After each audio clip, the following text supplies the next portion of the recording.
Vanessa Araujo. Mi querido William. Qué delicia tenerla por aquí. Conocedora como nadie del tema internacional. Qué lindo. Y hablemos del Forro de Sao Paulo, o del Foro.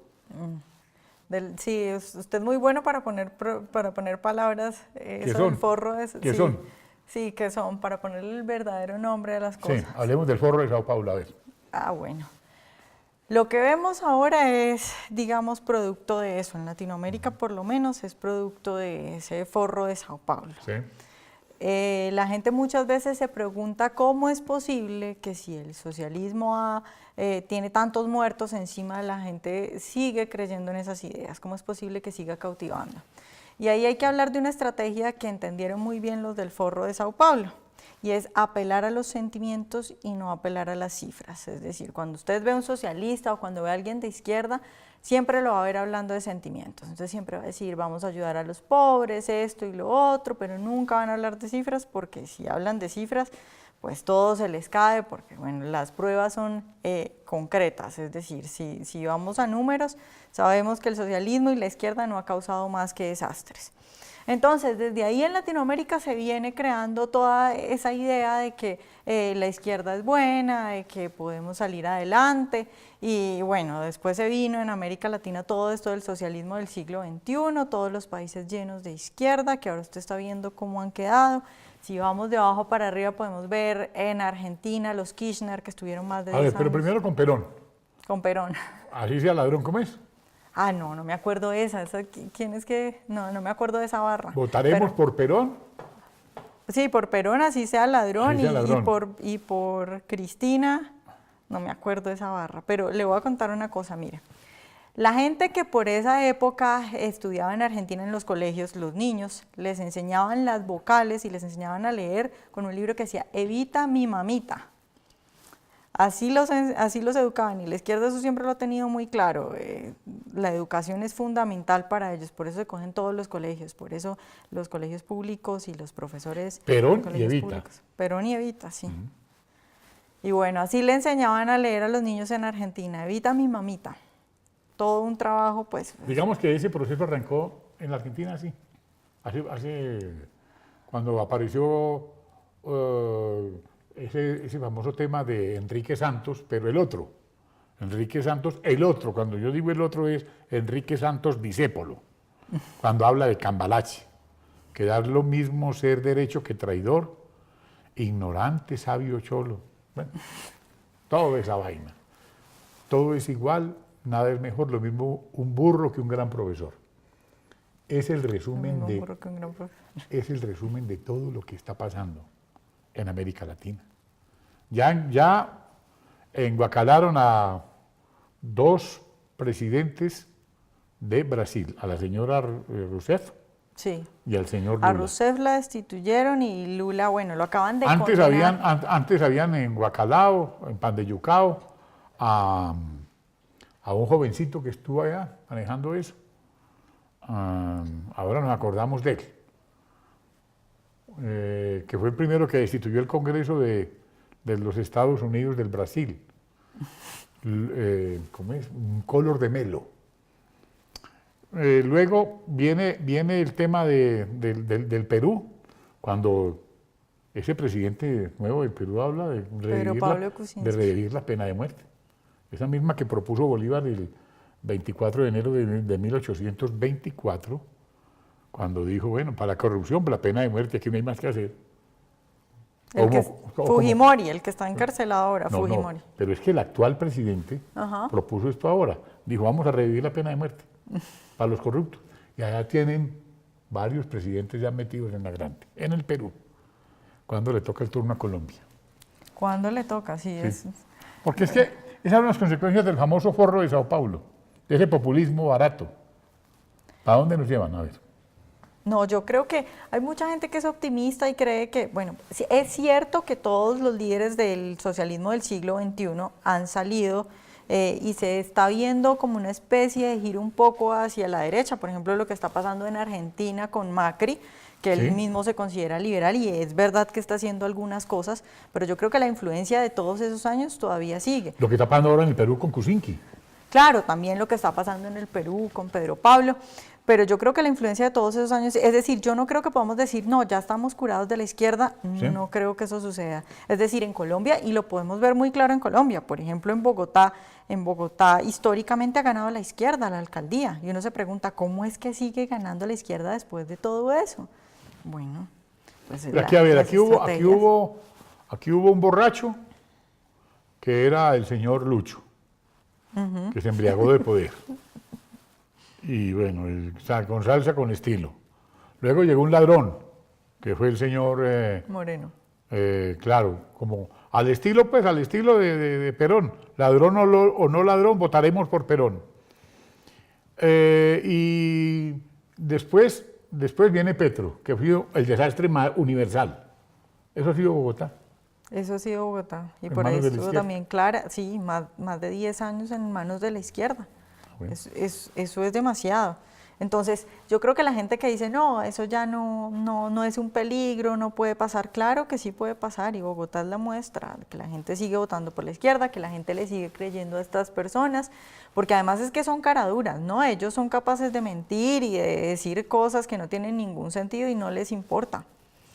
Yo creo que por lo menos en Colombia... Pues sacaron a Alejandro Ordóñez del servicio público y lo pusieron a recorrer el asfalto de los huecos de Bogotá que dejó Petro, porque Petro en cambio lo absolvieron. Sí, no, yo creo que por lo menos en Colombia estamos ante un peligro gigantesco. O sea, si no llega alguien y echa para atrás los acuerdos de La Habana, creo que esto va por el camino hacia Venezuela, aunque la gente dice que eso es exageración, pero mire, normalmente eso pasa siempre cuando el socialismo empieza a llegar a un país. En Venezuela la gente decía, no, eso acá no va a pasar nada, somos uno de los países más ricos de la región, todo el petróleo que tenemos, nunca va a pasar nada, Chávez no es socialista, y mire cómo terminaron. Es decir, Pero si el señor Carlos Andrés Pérez advirtió todo eso, por ahí hay un discurso de Carlos Andrés Pérez que uno recuerda con preocupación. Y uno dice, este señor predijo todo eso y todo salió al pie de la letra. Sí, Hasta que llegó el presidente Caldera, hizo lo que hizo, y luego llegó César Gaviria con Jimmy Carter y le echaron la bendición a Chávez. Sí, eso, y lo mismo pasó también con Castro. O sea, Castro en Cuba, si ustedes ponen los videos de Castro, sí, él dice, yo no soy socialista, yo voy a respetar la propiedad privada. Todos esos señores llegan al poder. Y luego se privan con la propiedad.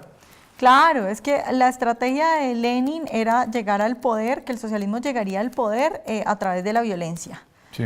Sin embargo, luego llegó la escuela de Frankfurt con también Gramsci, Antonio Gramsci, diciendo no es así, es mediante la democracia, es apelando a los sentimientos, es infiltrando la cultura, infiltrando los medios de comunicación. William, yo creo que tú eres de los pocos periodistas que no son mamertos. La mayoría de los medios de comunicación están infiltrados por la izquierda, y esa es la estrategia que yo con esta cara que tengo la obligación moral de no serlo. Tengo cara de marinillo. Usted tiene cara de derecha, usted sí, o sea, a metros uno lo dice, uy, es señor tan de derecha. ¡Ay, qué tal la vaina! De reaccionario, como le dicen a uno para insultarlo. Pues me encontré con un tipo que se llama Hitler, yo no sé. Se llama Hitler. ¿En serio? Entonces yo le dije, Hitler Rousseau se llama el muchacho y aspira a ser disque auditor. Y entonces le dije, oiga Hitler, usted no es Hitler Mussolini. Hay cosas así muy simpáticas que pasan en este país, es de verdad. Pero sigamos, ¿usted dónde estudió? Yo estudié en la Universidad del Valle. Del Valle, tú eres bayuna, ¿eh? Sí, Pan de bono y toda esa vaina. Claro, PAM. PAM. Me gusta el PAM. El pan nuestro de cada día, en la del Valle. Sí. ¿Y cómo hiciste para terminar allá que allá mantienen?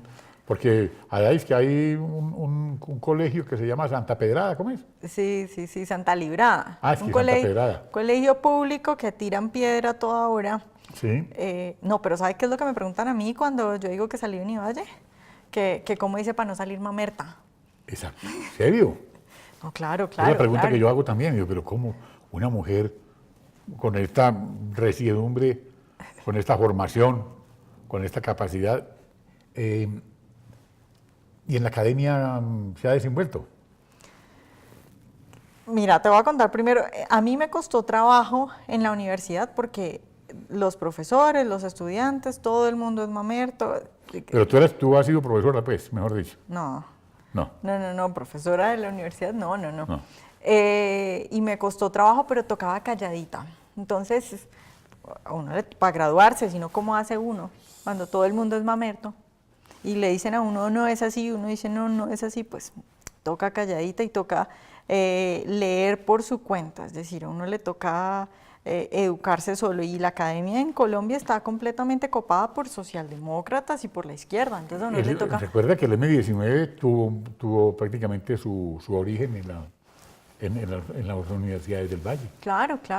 ¿Sí? Es muy difícil y las Pues universidades... la Universidad del Valle, mejor dicho. Y las Allá universidades estuvo públicas... Navarro y todo. Claro, Navarro fue decano de la Facultad de Ingeniería. Claro. Sí, no, están completamente copadas por la guerrilla, entonces sí es muy difícil, digamos que a uno le toca quedarse callado y... ¿Por qué los tipos de izquierda son tan malos administradores? Es que el socialismo es económicamente imposible, es decir, a mí me dicen, es que ¿será porque los socialistas son malos? No, puede ser muy bueno, puede tener un corazón bueno, es decir, mire, yo creo que hay dos razones por las que alguien es socialista. La primera es que es malo y quiere robar. La otra es que es una persona que no conoce cómo funciona la economía, es decir, tiene buenas intenciones, de verdad quiere ayudar a la gente, pero no conoce cómo funciona la economía. Es decir, ellos quieren quitarle a los ricos para darle a los pobres porque les da pesar de los pobres, pero pues la pregunta que ellos deberían hacerse es, si le quitamos a los que tienen y acabamos con la creación de riqueza, va a llegar un momento en el que los que tienen ya no van a tener nada, y de dónde repartimos pues si tantos que quieren repartir. Entonces yo creo que sí hay socialistas que, digamos, son buenas personas, pero no conocen cómo funcionan las cosas, entonces inevitablemente, es decir, la desembocadura lógica de la izquierda y del socialismo es la pobreza y la miseria. Entonces, así sean buenas personas, pues ese va a ser el resultado. ¿Cómo ves lo de Venezuela hoy? Yo lo veo muy difícil porque... Hoy estamos a 17 de julio. 17 de julio. Faltan sí. 397 días para que termine el peor gobierno que ha tenido la historia de Colombia. A ver, metámosle estos comerciales también. Entonces, una cosita, Venezuela, ¿qué va a pasar con Venezuela? Es que esto está muy duro. Bueno, porque allá la oposición se divide. No, y ¿sabe cuál es el peor? O sea, el problema más grave que yo le veo a Venezuela es que la oposición también es de izquierda. Es decir, usted puede ver, por ejemplo, a Lilian Tintori, que es la esposa de Leopoldo López, al que le acaban de dar casa por cárcel, diciendo cosas como que ella es de verdad chavista y que Maduro dañó el legado de Chávez.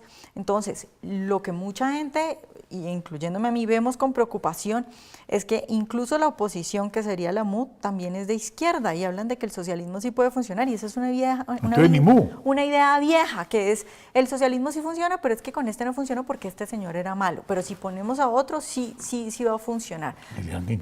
Lilian Tintori. Y dentro de la MUD hay mucha gente así, el mismo Leopoldo López, por ejemplo, era un defensor férreo de Ignacio Lula, el que acaban de condenar en Brasil, también socialista, digamos, padre del socialismo del siglo XXI.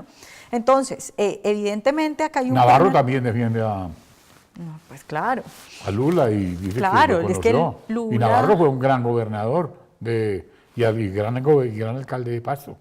Lula, digamos que fue un líder que mucha gente admiró y que sigue admirando. Pero entonces, bueno, el problema de Venezuela es, digamos, tienen un primer problema inmediato, que es sacar a Maduro del poder.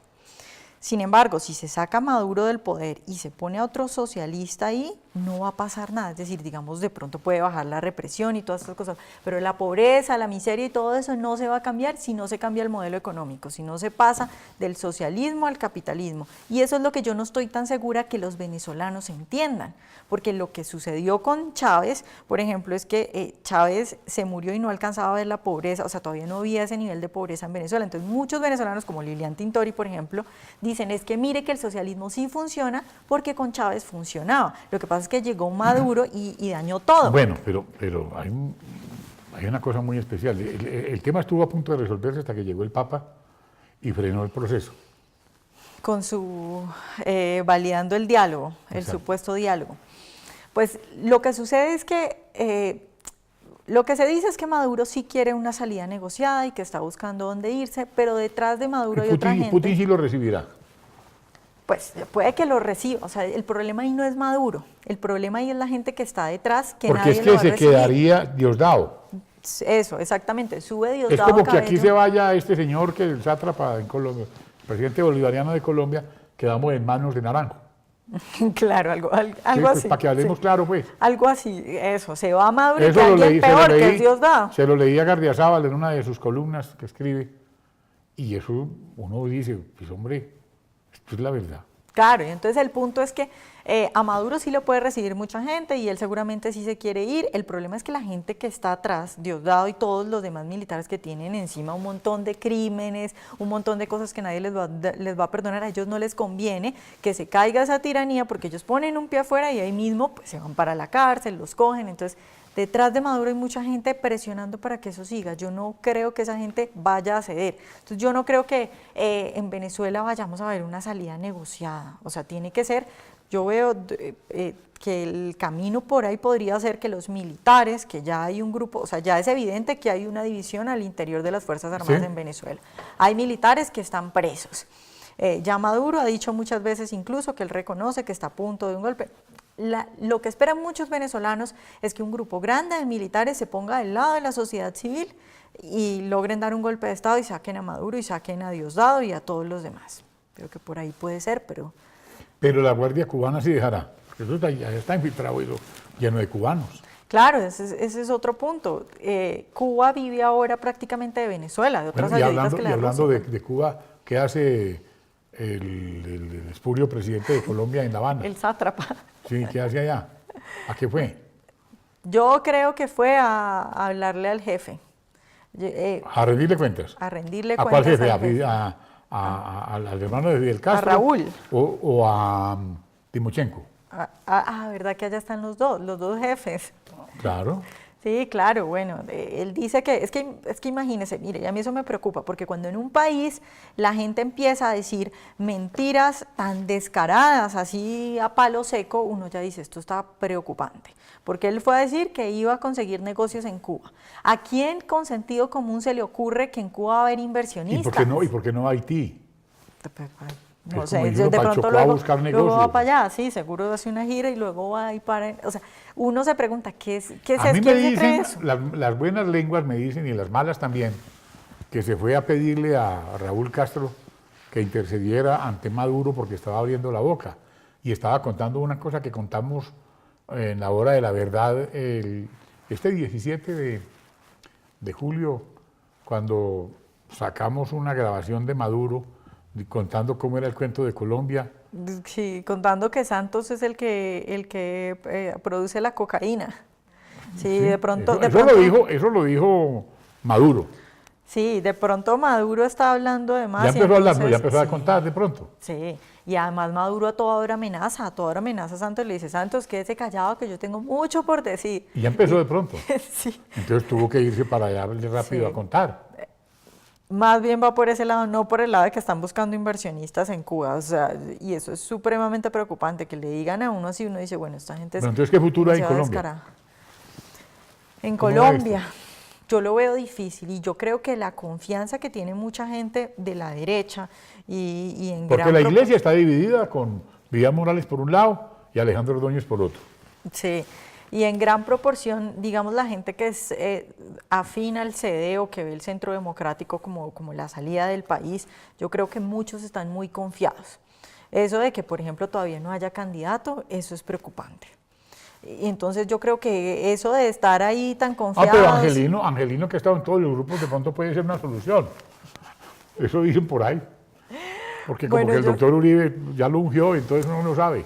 Bueno, yo no sé, yo es que a Angelino no le veo capital político, yo no sé qué le vieron, Sí. que algo le habrán visto, pero yo no le veo nada, no sé. Ya, el paisano suyo.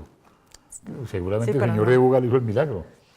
Sí, debe ser un milagro porque yo no le veo capital político a Angelino, pero sí, yo sí veo muy preocupante la situación del país. Es decir, acá hay dos puntos, digamos, fundamentales. Aquí hay dos tendencias, una de izquierda y otra de derecha. No, eso es... La religiosa está dividida. El Partido Liberal está más acabado que el siglo pasado. Pero ¿sabe qué es otro problema? Que la derecha, hay un efecto que, digamos, los sociólogos, y bueno, gente dice que se llama el efecto jalonamiento. La derecha en Colombia se está corriendo hacia la izquierda, porque decir de derecha ya parece que está mal. Entonces, como a la gente le parece que está mal, entonces incluso la misma derecha dice, no, yo no soy de derecha, yo soy más para acá, intentando atraer gente. Entonces, eso es un peligro, porque entonces empezamos a ver a la derecha, que debería de tener convicciones claras, propuestas claras, adoptando cositas de allá, y pues vea, un amigo dice que cuando la virtud se sienta al lado del pecado, sale perdiendo la virtud. Entonces, si uno empieza a correr para la izquierda para atraer gente, pues está muy mal. Entonces, también es un problema que tenemos en este momento en Colombia. A la gente le da pena decir que es de derecha, a la gente le da pena decir que quiere liberalismo económico. Entonces, eso yo creo que hay que, y eso también es una cosa de los jóvenes, de volver a poner de moda eso, y es un poco el fenómeno que sucedió en Estados Unidos con Trump.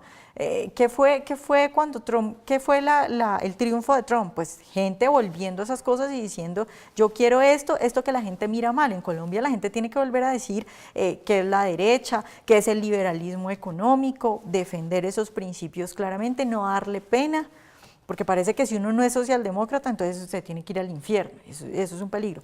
Pero bueno, yo creo que los dos temas fundamentales que hay en este momento en Colombia es, uno, eso de los acuerdos Santos-FARC, y lo otro es la economía, que está supremamente mal, tenemos una economía que se va a pique, y la gente, Santos tiene una desaprobación altísima. Yo creo que la gente sí está clara en que Santos es muy malo, en que lo quieren sacar ya, todo eso, pero a mí lo que me preocupa es que de pronto no se dan cuenta del problema que tenemos, y es el problema económico. Por ejemplo, las consultas para no hacer exploración petrolera. Eso que es todo el mundo, eso no es más que la izquierda, eso no es más que las ideas de la izquierda ganando en el país, eso es muy preocupante. Entonces, creo las consultas populares van a acabar con la seguridad jurídica en este país también. Claro, es que la gente no se ha dado cuenta, yo creo que la gente no se ha dado cuenta del gran problema que tenemos. La inversión en este país, yo no sé para dónde va a ir. Es decir, por un lado tenemos lo que usted dice, la inseguridad jurídica, porque cómo es que a una empresa le dan un contrato y luego se lo quitan que porque la gente dijo que no. Eso no tiene ningún sentido. Pero ahora se viene lo que tú muy bien llamas ley de guerras, que es la ley de tierras. Eso no es ley de tierras, es ley de guerras. Ley de guerras. Se viene eso y uno se pregunta, ¿quién va a invertir en Colombia cuando sabe que en cualquier momento le pueden expropiar su tierra, o que si se salva por milagro, entonces al lado le toca una finca llena de guerrilleros?